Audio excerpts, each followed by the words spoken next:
Hey, what's going on out there in YouTube land? This is Super Simple Fixes, and today we are going to teach you how to read a tape measure or a ruler. But before we get started, make sure you hit that like and subscribe button.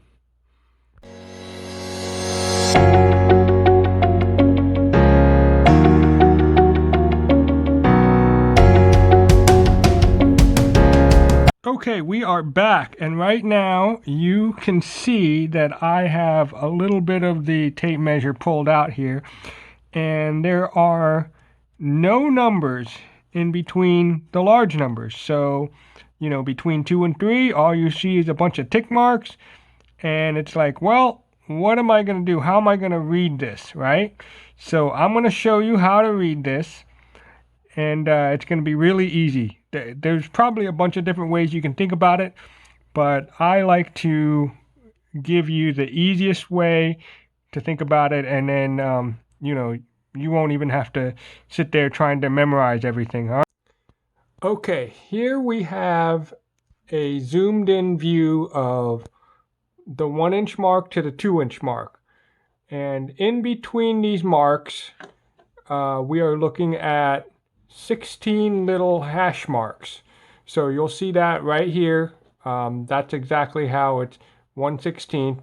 You see my cursor moving right here, and that's 2/16. I'll show that on the next slide right here. Okay, so here's the next slide.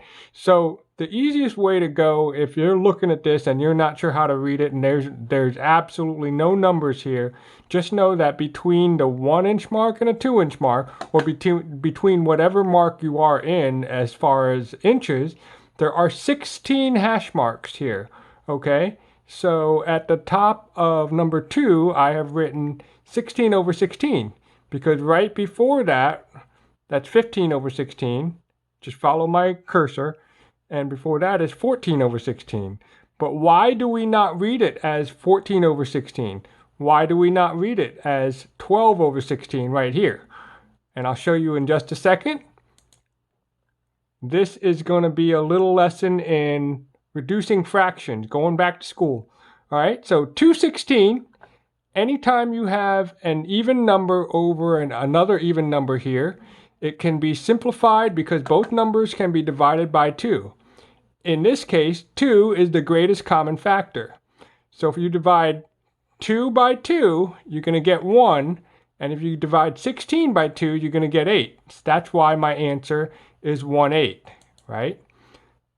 Same thing on the next one. 4/16 can be simplified because both numbers can be divided by 4, which makes 4 the greatest common factor. So if I divide 4 by 4, that gives me 1. Watch my cursor.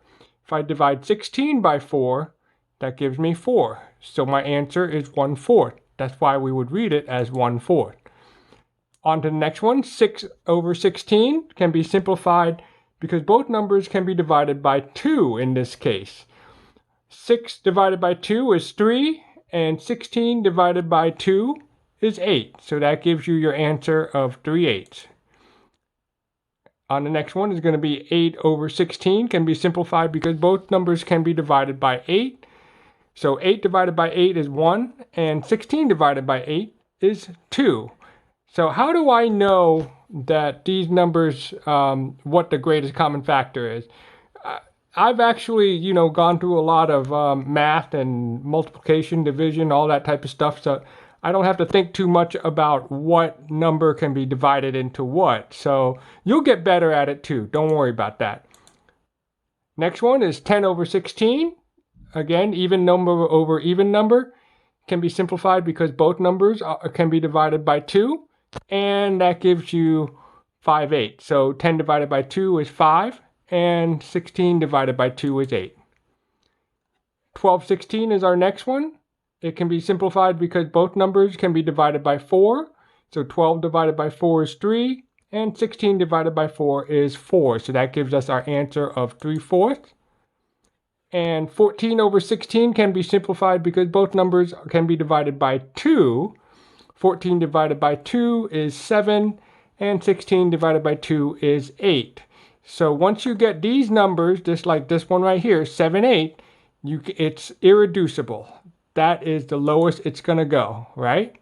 And 16 over 16, which is actually what I had written over the big number 2 on the first screen, can be simplified because both numbers can be divided by 16, which gives you the answer of 1. It is 1 inch away from the number 1. That's why we look at it that way. So now, what about all these odd numbers? 1/16, 3/16, 5/16. If you look at what I've written right here, all these odd numbers cannot be reduced. These fractions in the circles are in their simplest form. So the 1/16 and 3/16, they can't go they can't get any smaller. So that's why they're listed like that. And for a final example, let's say I measured something and it measures right past the big 1 mark here, and over here, over to this mark, the big red circle, that's going to be 3/8, which we know that if you count it over, it'd just be 6/16, and it's the same thing. All right, 6/16 is 3/8, so it would be 1 3/8 is how you would say it. All right, I hope that helps, and I hope that clears things up for you.